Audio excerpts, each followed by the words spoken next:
오늘 거룩한 주일을 맞이해서 이렇게 성전에 나와 서건 영상으로 예배드린 여러분들에게 하나님의 크신 은혜가 은총이 함께하기를 간절히 기원합니다. 우리는 지금 성막을 계속해서 생각해 보고 있는데 오늘은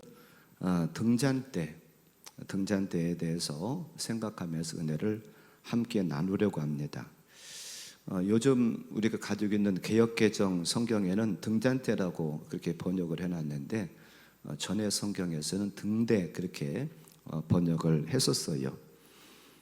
교회에서는 보통 촛대 그렇게 보통 부르기도 했었고, 대부분의 교회들에서 전에는 이 뒤에다가 이렇게 촛대가 양쪽에다 이렇게 놓고서는 불을 이렇게 켜는 그런 교회들이 많이 있었죠. 근데 요즘은 이제 시대가 변해서 그런지 몰라도 그것도 점차 사라지고 뒤에 촛대를 이렇게 놓는 교회들을 이렇게 보기가 흔치는 않습니다. 우리가 전에 그림을 통해서 보았던 것처럼 성소에 들어가면, 성막의 마당을 거쳐서 성소로 들어가면 오른쪽에는 우리가 지난 한 주에 생각해 보았었던 떡상이 나왔고요. 오늘 우리가 생각해 보려고 하는 등잔대는 왼쪽에 있습니다. 이따 그림을 다시 한번 볼 텐데요. 왼쪽에 있고, 또한 전면에는 무엇이 있느냐면 분향단이 있어요. 이렇게 세 가지가 있는데, 성소회는 창이 없습니다. 창이 없기 때문에 굉장히 어두워요. 창이 없고 다 막혔습니다. 다 막히고 위에도 다 막히고 그렇기 때문에 어둡습니다. 그 어두운 성소회에서 무엇이 빛을 발하고 무엇이 거기를 비추고 있느냐 하면 이 등잔대에서 불을 밝힙니다. 그래서 제사장이 아침 저녁으로 그 성소에 들어가서 등잔대에다가 감람유라고 하는 기름을 거기다 부어요. 그래서 계속해서 꺼지지 않게 불을 밝힙니다. 그래서 그 어두운 성소관을 환하게 밝히고 있어요. 그래서 오늘 우리는 이 등잔대를 생각하면서 여러 가지 좀 어떤 의미가 있을까를 생각을 해보려고 합니다. 먼저 오늘 우리가 같이 보았던 출애굽기 25장 31절부터 40절 말씀에서 어떤 재료를 가지고 어떻게 만들어라 라고 하는 말씀이 자세하게 나와 있어요. 그래서 이 말씀을 가지고 아마 그 당시에 이렇게 만들었을 것이다 라고 사람들에게 오늘날에 그림을 그려놨습니다. 그래서 그 그림을 먼저 한번 보고 오늘 말씀을 좀 이어가려고 합니다. 자, 지금 이렇게 보는 저 앞에 나와 있는 저 그림이 그 당시에 저것을 찍은 것은 아니에요.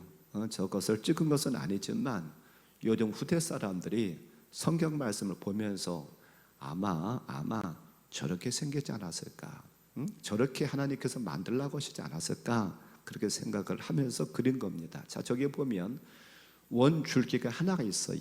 똑바로 세워진 원줄기가 하나가 있고, 그 다음에 그 원줄기에서 양쪽으로 세 가지가 나옵니다. 세 가지가 나와요. 그래서 결국은 저 등잔대는 7개에서 불을 밝히게 되어 있습니다. 그리고 거기 이렇게 콘 모양으로 보이는 게 혹시 있으려나 모르겠는데 그게 무엇이냐면 살구꽃 형상이에요. 오늘 그래서 살구와 연결이 됩니다. 살구꽃 형상이 원줄기에는 4개가 있고요. 원줄기에는 살구꽃 형상이 4개가 있고, 양쪽 3가지씩, 양쪽이 6가지에는 3개씩의 살구꽃 형상이 나옵니다. 그래서 살구꽃 형상 결국은 22개가 있어요. 자, 그리고 저기 그림에는 나와 있지 않습니다만 성경에서는 이 등잔대와 함께 무엇을 만들라고 그러냐면 불집게와 불똥 그릇도 만들어라 라고 말씀하셨어요. 그렇게 이게 이제 등잔대고 불집게와 불똥 그릇을 만드는데, 그러면 무엇으로 만들라고 말씀하시는가? 오늘 우리가 보았던 출애굽기 25장 39절 말씀에 보니까 등잔대와 이 모든 기구를 순금 1달란트로 만들되라고 말하고 있어요. 등잔대하고 그와 함께한 부속기구들을 함께 만드는데 무엇으로 만드느냐 하면 순금으로 만들게 되었습니다. 그리고 순금 얼마큼이냐면 한 달란트. 우리가 신약 성경에서도 달란트의 비유가 나와서 달란트를 많이 잘 아실 거예요. 그런데 이 달란트는 키카르라고 하는 단어인데요. 우리가 보통은 달란트 하지만 원래 원어는 키카르라고 하는 단어인데, 이 저 달란트는요 무게가 어느 정도가 되느냐 하면 한 달란트의 무게는 3,000세겔입니다. 그리고 우리가 보통 잘 아는 키로수로 따진다고 하면 34.272kg이에요. 그러니까 34kg니까 제법 한 달란트가 많습니다. 우리가 성경에 달란트 비유에서 뭐 5달란트, 2달란트, 한 달란트 뭐 그 비유에 보면 한 달란트는 별것 아닌 것처럼 생각하려나 모르지만은요, 금이 34.272kg라고 한다고 하면은 저는 돈으로 계산해 보진 않았습니다. 계산해 보진 않았지만 이게 무게도 상당히 무게가 나가고요. 또 돈으로 따져도 굉장히 큰 돈일 겁니다. 요즘 금값이 굉장히 많이 이렇게 올랐다고 그러는데, 어쨌든 이렇게 하나님께서는 모세를 통해서 말씀하시기를 한 달란트의 금을 가지고 이 등잔대와 불똥 그릇과 또한 불집게를 만들어라 라고 말씀하고 있어요. 우리가 잘 아는 것처럼 순금이라고 하는 것은 다른 어떤 불순물이 섞이지 않은 것, 99.99%의 금이라고 하는 것, 그것이 순금이지요. 그래서 하나님의 어떤 성물에는 다른 것이 섞이면 안 된다. 우리가 앞에서도 금을 여러 번 생각해 보았습니다만 금은 결국은 믿음이었잖아요. 우리의 믿음, 어떤 믿음을 하나님께 원하시느냐 하면 다른 것들이 섞이지 않은 순수한 그런 믿음만을 하나님께서 원하신다는 것을 이 달란트를 통해서, 또한 순금을 통해서 볼 수가 있습니다. 자, 그러면 이제 모양과 또한 어떤 재료를 가지고 만드느냐는 보았고요. 그럼 우리는 저것을 통해서 어떤 의미가 있는가? 우리는 저 속에서 의미를 발견해야지, 의미를 발견하지 못하면 저건 아무 소용이 없는, 우리하고는 아무 소용이 없는 그러한 물건에 불과합니다. 그냥 금덩어리에 불과하지요. 저는 오늘 말씀을 통해서 의미를 좀 생각하는데, 우리는 지금까지 성막을 지금까지 계속해서 보면서 그것에서 의미를 늘 발견했는데, 어떤 의미냐면 먼저는 예수님과는 어떤 관계가 있는가, 예수님과 관계된 그 의미를 생각해봤고, 두 번째로는 그러면 나와 저 선물과는 어떤 관계가 있는가를 늘 우리는 찾아보았어요. 오늘도 똑같습니다. 오늘도 저 등잔대하고 예수님은 어떤 관계가 있는가, 또한 우리는 어떤 관계가 있는가를 살펴보려고 그래요. 그런데 오늘 우리와 관계된 것까지 살펴보려면 너무 시간이 없어서 오늘은 예수님과 어떤 관계가 있느냐, 물론 그것도 우리와 관계가 이제 결국은 겹치게 되는데요, 예수님은 어떤 면에서 저 등잔대와 같은 모습을 우리가 발견할 수 있을까, 그것을 오늘 좀 두 가지를 가지고 살펴보려고 합니다. 첫째로는 지금 우리가 그림을 조금 전에 보았던 것처럼 살구꽃 형상이 나왔어요. 살구꽃 형상이 22개나 나와요. 다시 한번 그림 좀 보여주실래요? 저기 원줄기에 아까도 말씀한 것처럼 4개의 살구꽃 형상이 있고요, 양쪽으로 6개 뻗은 가지에서도 각 가지마다 3개씩의 살구꽃 형상이 있어요. 자, 그러면 저 살구꽃 형상을 왜 등잔대에 하필이면 살구꽃 형상을 아로새겼을까? 다른 나무들도 많고 다른 꽃들도 많은데 왜 하필이면 저 살구꽃 형상을 저기다가 새겨 넣었을까? 하나님께서, 사람들의 작품이 아니라 하나님께서 명령하신 거거든요. 저렇게 하라고 명령하셨는데, 자, 살구꽃 형상은요 히브리어로 샤카드라고 하는 그런 단어입니다. 샤카드라고 하는 단어인데 성경을 요즘 이렇게 만드는 분들이 조금 보기 쉽게 하기 위해서 스트롱 코드 성경이라는 게 있어요. 스트롱 코드 성경에 보면 단어 하나하나마다 번호를 매겨 가지고 그 사전을 찾아보면 그 번호에 해당되는 원어가 나오고 이제 어떤 해석이 나와요. 근데 샤카드라고 하는 그러한 단어는요, 스트롱 코드 넘버 8246번이에요. 근데 8246번을 찾아서 들어가 보면 뭐라고 해석이 나와 있느냐 하면 살구꽃 형상, 또는 뭐라고 또 나와 있느냐 하면 감복숭아 나무, 그렇게 표현하고 있어요. 그러니까 살구나무나 감복숭아 나무가 나오면 똑같은 원어라고 하는 것을 그렇게 생각하면 됩니다. 근데 샤카드라고 하는 단어가 살구꽃 형상이라고 하는 뜻을 가지고 있을 뿐만 아니라 또한 어떤 뜻을 가지고 있느냐 하면 밤을 새우다, 경성하다라고 하는 뜻을 가지고 있어요. 자, 그러면 이 샤카드가 우리에게 어떤 의미가 있을까? 밤을 새우다, 경성하다, 우리에게 사용될 때는, 저와 여러분들에게 사용될 때는 영적으로 깨어 있어야 된다는 거예요. 영적으로 우리가 각성하고 영적으로 항상 우리가 주의를 기울여야 된다는 겁니다. 왜 그러냐면 우리가 사는 이 시대는요, 악한 것들과 공존하는 시대 속에서 우리가 살아가고 있어요.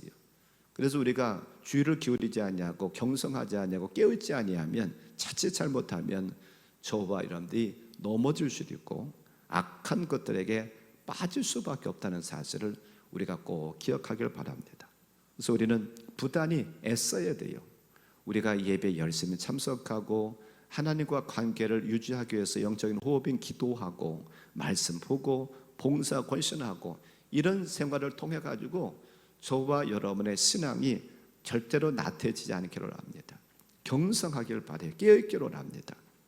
그런데 저는 오늘 이 샤카드라고 하는 살구꽃 형상이라고 하는 의미를 예수님과 결부되어서 말씀을 드리려고 그러는데 더 깊은 의미가 있어요. 우리가 영적으로 깨어있다, 각성하다, 그것보다도 더 깊은 의미가 있는데, 저도 오늘 말씀을 준비하면서 이 살구꽃 형상, 살구나무가 어떤 뜻을 가지고 있을까, 기독교 대백과사전을 어제 찾아봤더니요, 이 나무는 다른 과수들보다 가장 먼저 꽃을 피운다는 거예요.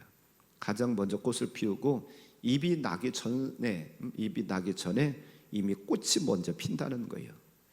저도 사실 그렇게 그냥 살구나무가 주차장 앞에 있어도 그렇게 유심히 보지는 않았었거든요. 근데 말씀을 준비하다 보니까 이 살구나무가 잎이 나기 전에 꽃부터 먼저 피고 그 다음에 잎이 나온다는 거예요. 한번 생각해 봐요.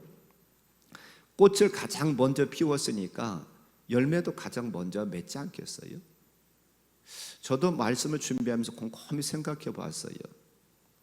열매 맺는 거, 유실수 중에서 가장 먼저 나오는 과일이 무엇일까? 어제 집사람한테도 제가 집에 들어가서 그랬습니다. 여보, 과일 중에서 가장 먼저 나오는 과일이 뭘까? 어제도 고민해 봤고, 어제 저녁에도 제가 기도에 나와가지고 오늘 예배를 준비하면서 위에서 기도하면서 곰곰이 생각해 봤는데, 제가 언뜻 떠오르니까 우리 교회에 또 앵두나무가 있더라고요. 앵두나무가 조금 이 살구보다는 조금 빨리 맺는 것 같기는 해요. 근데 저도 오늘 또 다시 이렇게 찾아보니까 꽃을 피는 것은요, 앵두나 살구가 거의 비슷하고 어찌 보면 살구가 더 빠르다는 거예요. 제가 뭘 말씀드리기 위해서 이런 말씀을 자꾸 말씀을 드리냐면, 살구 열매가 가장 빨리 맺는다라는 것을 우리가 보면서 저는 이것과 뭘 결부시키고 싶으냐면 예수님과 결부시키고 싶어요. 무슨 말씀이냐면, 예수님께서 죽은 자 가운데서 살아나셔서 잠자는 자들의 첫 열매가 되셨다라고 고린도전서 15장 20절에서는 말씀하고 있습니다. 자, 여기 한번 보지요. 그러나 이제 그리스도께서 죽은 자 가운데서 다시 살아나사 잠자는 자들의 첫 열매가 되셨도다. 살구나무가 꽃을 일찍 피우고 또한 열매가 일찍 맺는 것처럼 예수님께서 죽은 자 가운데서 다시 살아나셔 가지고 부활의 소망을 주셨고 첫 열매가 되셨다는 거예요. 그래서 다른 형상을 새길 수도 있지만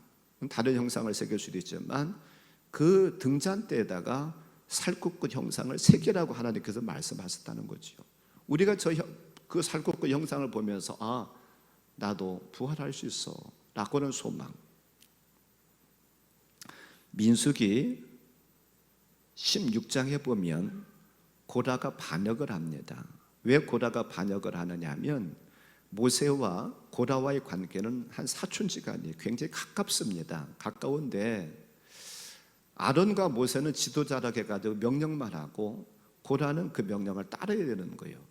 그러니까 불만이 생겨가지고 고라를 중심으로 한 많은 사람들이 반역을 일으킵니다. 그래서 민수기 16장의 반역 사건을 통해 가지고 하나님께서 불로 역사하셔서 그들을 죽기도 하고 또한 땅을 가르셔서 그들이 거기에 빠져서 죽는 사건도 벌어져요. 그리고 17장에 오면 민수기 17장에로 들어오면 하나님께서 뭐라고 모세를 통해서 말씀하시느냐 하면 12지파에게 명령을 하라는 거예요. 12지파에게 명령을 해서 한 지파에 하나씩의 우두머리를 세우고 그 우두머리에게 지팡이를 가지고 오라는 거예요. 그리고 그 지팡이를 어디다 두라 가느냐 하면 증거기 앞에, 즉 법궤 앞에다 두라는 거예요. 거기다 다 같이 들어오라는 거예요. 그러면 하나님께서 선택한 지파를 싹이 나게 해가지고 내가 어떤 지파를 인정하는가, 내가 어떤 지파를 원하는가를 하나님께서 알게 하시겠다는 거예요. 그래가지고 12지파의 모든 지파의 우두머리들이 그 지팡이를 하나씩 가지고 옵니다. 근데 하나님이 레위 지파는 아론을 지명을 하세요. 아론을 지명해가지고서 하나는 아론의 이름을 쓰라는 거예요. 그리고 그들이 하나님께서 명령하신 대로 법궤 앞에, 증거궤 앞에다가 둡니다. 그런데 17장 8절 말씀에 보니까 이튿날 들어가 보니까 놀라운 역사가 나타났어요. 자, 같이 한번 읽어보죠. 민수기 17장 8절입니다. 이튿날 모세가 증거의 장막에 들어가 본즉 레위 집을 위하여 낸 아론의 지팡이에 움이 돋고 순이 나고 꽃이 피어서 살구 열매가 열렸더라. 아멘. 아니, 다른 열매를 맺을 수 있는데도 불구하고 왜 하필이면 살구 열매예요? 저게 우연의 일치일까요? 우리가 이런 의미를 생각하지 않는다고 하면 그냥 안고 이렇게 성경을 보면 별 의미가 없어요. 그런데 지금 말씀을 듣다 보니까 살구 열매가 맺었다고 하는 것에도 굉장히 큰 의미가 있지 않습니까? 소망이에요. 소망입니다. 참으로 이 가장 먼저 맺는 열매, 살구나무, 그 열매를 통해서 우리가 볼 수 있는 것은 예수님께서 죽은 자 가운데서 살아나셔 가지고 잠자는 자들의 첫 소망이 되고 첫 열매가 되신 것처럼 저와 여러분들도 죽음으로 끝나지 않고 우리도 부활한다는 그런 소망을 주시기 위해서 이 성막에서도 살구꽃 형상이 나왔고 또한 아론의 지팡이를 하나님 인정하실 때에 거기에 살구 열매가 맺게 하셨다는 거죠. 오늘 여러분들이 살구로 가서 드실 때 그런 의미가 있다는 사실을 생각하면 드시기 바랍니다. 이 살구 열매에 이런 의미가 있구나. 모르고 그냥 먹을 때는 맛으로만 먹었는데 참 이런 의미가 여기 살구나무에 숨겨져 있구나. 영적인 의미가 있구나. 그렇게 생각하시는 여러분들이 살구를 드시길 바랍니다. 우리가 모를 때는 뭐 그냥 그런가 보다라고 했지만 이렇게 예수님과 결부시켜 보다 보니까 예수님과 그런 관계가 있어요. 또 이 과일은요, 맛있는 과일 혹은 아름다운 과일이라는 뜻도 가지고 있습니다. 그래서 야곱이 애굽에 선물을 보낼 때에 이 살구나무를, 살구 열매를 보내는 것을 봐요. 창세기 43장 11절에 보니까, 저거 떤데 같이 보죠. 그들의 아버지 이스라엘이 그들에게 이르되 그러할진대 이렇게 하라. 너희는 이 땅의 아름다운 소산을 그릇에 담아 가지고 내려가서 그 사람에게 예물로 드릴지니 곧 유향 조금과 꿀 조금과 향품과 모략과 유향나무 열매와 감 복숭아이니라. 아멘. 아까 제가 이 살구나무를 얘기할 때에 그 스트롱 코드가 똑같은 것이 8246번이 똑같은 것이 감 복숭아 나무라고 말씀드렸죠. 여기 지금 창세기 43장 11절에서는 똑같은 그런 단어인데 여기에서는 감 복숭아 나무로 감 복숭아로 그렇게 해석을 했습니다. 번역을 했습니다. 저것은 똑같은 거예요. 살구나무, 살구 열매와 감 복숭아가 똑같은. 저는 감 복숭아가 어떻게 생겼는지 잘 모르겠어요. 근데 어떠다 원어에서는 똑같아요. 저 지금 창세기 43장 11절은 무엇이냐면 여러분 잘 아는 것처럼 이스라엘 땅에, 가나안 땅에 흉년이 찾아오잖아요. 그리고 이제 그 야곱이 자녀들을 통해 가지고서 하나는 애굽에 곡식이 있다는 소식을 듣고서 거기를 살러 보내잖아요.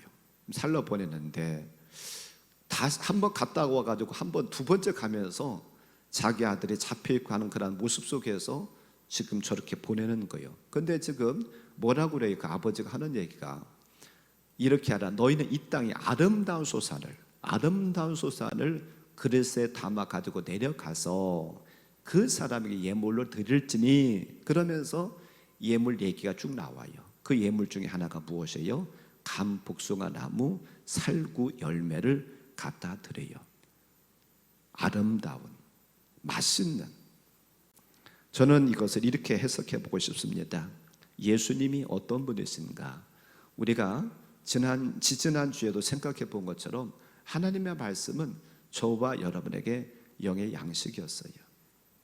하나님의 말씀, 영의 양식은 하나님의 말씀은 맛있고 또한 그 말씀을 통해서 아름다움이 있다는 거예요. 그 아름다움이라고 것은 우리에게 영적인 생명을 갖다 주는 것이기 때문에 아름다움이다 라고 저는 그렇게 해석해 보고 싶어요. 아무쪼록 먼저는 살구나무를 통해서, 살구꽃 형상을 통해서 예수님과 이런 의미겠다는 사실을 꼭 기억하길 바랍니다. 또 두 번째로는 등잔 때는 오늘 말씀의 제목을 제가 생명의 빛 되신 예수님 그렇게 정했는데, 이것은 우리가 같이 봉독한 요한복음 8장 2절에 나오는 말씀이에요. 예수님께서 이제 이 등잔 때는 예수님, 빛 되신 예수님, 생명의 빛 되신, 세상의 빛 되신 예수님을 가리킨다 라고 저는 말씀드립니다. 자, 요한복음 8장 12절 다시 한번 보게 되면 예수님께서 뭐라고 말씀하세요?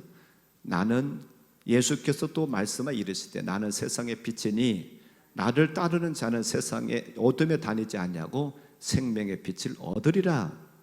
예수님께서 자기 자신에 대해서 뭐라고 말씀하시느냐 하면 나는 세상의 빛이다, 생명의 빛이다 라고 말씀하세요. 우리가 지지난 주에 생각해 보았었던 떡상에서는 내가 하늘로부터 내려온 생명의 떡이다 라고 말씀하셨는데, 오늘 말씀에서는 또 뭐라고 말씀하시느냐면 나는 세상의 빛이다, 생명의 빛이다 라고 말씀하세요. 예수님만 그렇게 말씀하셨는가? 아니에요. 요한복음 1장에 보면 사도 요한이 예수님에 대해서 또한 이렇게 증거합니다. 자, 한번 거기 보죠. 요한복음 1장 1절부터 11절까지 한번 같이 봐요. 퇴치의 말씀이 계시니라. 이 말씀이 하나님과 함께 계셨으니 이 말씀은 곧 하나님이시라. 그가 태초에 하나님과 함께 계셨고 만물이 그로 말미암아 지은 바 되었으니 지은 것이 하나도 그가 없이는 된 것이 없느니라. 그 안에 생명이 있었으니 이 생명은 사람들의 빛이라. 빛이 어둠의 빛이 돼 어둠에 깨닫지 못하더라. 하나님께로부터 보냈음을 받은 사람이 있으니 그의 이름은 요한이라. 그가 증언하러 왔으니 곧 빛에 대하여 증언하고 모든 사람이 자기로 말미암아 믿게 하려 함이라. 그는 이 빛이 아니요 이 빛에 대하여 증언하러 온 자라.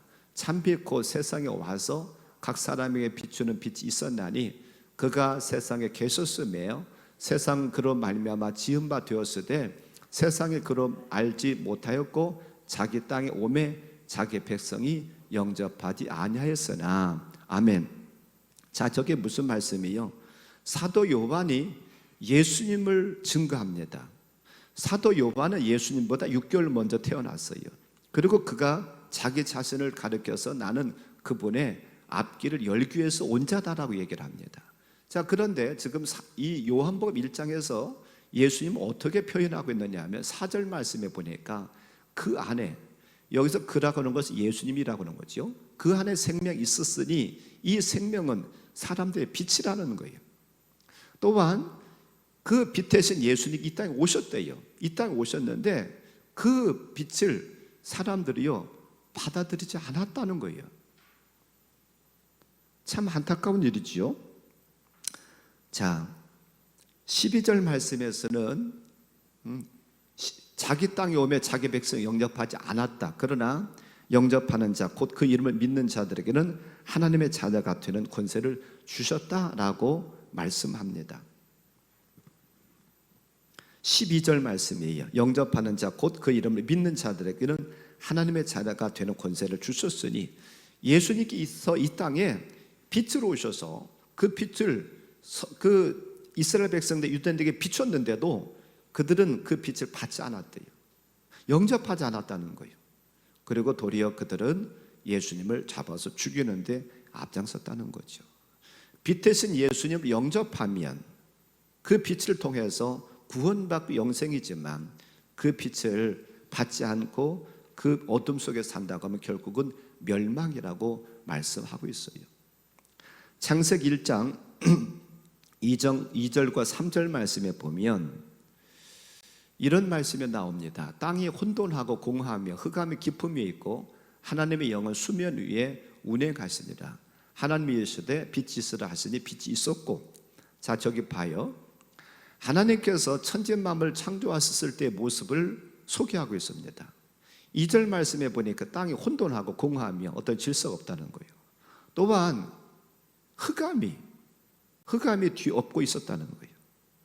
이게 하나님께서 천지 만물을 창조하시기 전의 상태라고 하는 거죠. 근데 이게 어찌 보면 우리 영적인 상태는 똑같습니다. 하나님께서 3절 말씀에 보니까 제일 먼저 무엇을 창조하셨느냐 하면 빛을 가장 먼저 창조하셨어요. 빛을 가장 먼저 창조하시다 보니까 결국은 어둠에 흑암이 물러가고 빛을 비추다 보니까는요 흑암이 물러가요. 어둠이 물러가요. 그와 똑같이 우리의 심령도 똑같았다고 에베소서 5장 8절에서는 이렇게 얘기를 하고 있습니다. 너희가 전에는 어둠이더니 이제는 주 안에서 빛이라. 빛의 자녀들처럼 행하라. 빛 대신 예수님 영접하기 전에는 우리도 어둠 속에 살았대요. 악한 마귀 사탄에게 붙잡혀 가지고서 나는 영적인 진리도 모르고 무엇이 영생인지 구원인지 무엇인지 진리가 무엇인지를 알지 못하고 살았었다는 거예요. 그런데 빛 대신 예수님께 우리 안에 들어오시다 보니까 우리가 그분을 영접하다 보니까 어둠은 도망갔대요. 그래서 우리는 이제는 빛의 자녀가 됐다는 사실이에요. 아직까지도 어둠 속에 사는 분들이 계시죠. 예수님께서 분명히 빛으로서 세상의 빛으로 생명의 빛으로 이 땅에 오셨지만 아직도 그 사실을 믿지 못하고 인정하지 못하고 받아들이지 않는 사람들에게는 지금도 그들은 어둠 속에 살고 있습니다. 공중의 권세 잡은 자, 어둠의 세력, 악한 세력, 악한 마귀 사탄이 빠져서 살 수밖에 없는 그런 자라는 거지요. 우리가 지난번에도 그 영의 죄를 생각해 볼 때 보았던 그 말씀 구절인데요. 히브리서 6장 4절에서 이렇게 말씀합니다. 한 번 빛을 받고 하늘의 은사를 맛보고 성령에 참여한 바 되고. 그때 영의 죄를 생각해 볼 때 보았던 말씀 구절인데 한 번 빛을 받았다는 게 뭐예요? 예수님을 영접했다는 거잖아요. 영의 죄를 해결한 받았다는 거잖아요. 지금 어둠 속에 살고 있었던 저와 여러분에게 빛이 비추게 되는데, 빛이 안 비쳤던 게 아니에요. 빛은 이미 예수님 2000년 전에 오신 겁니다. 오셨는데 우리가 그분을 모셔드리지 않느냐, 내 마음의 문을 닫고 내 빗장을 닫고서는 그 빛이 못 들어오게 하면 우리가 어둠 속에 살 수밖에 없는 존재죠. 그런데 우리의 마음의 빗장을 열고 그 빛이 되신 예수님을 받아들이면 우리는 영적으로 사함을 받고 하나님의 자녀가 됩니다. 예수님께서 이 땅에 오신 목적을 말씀하시면서 우리 자신들이 어둠에 있는 것을 원치 않으셔서 이 땅에 오셨다라고 요한복음 12장 46절에서는 이렇게 말씀합니다.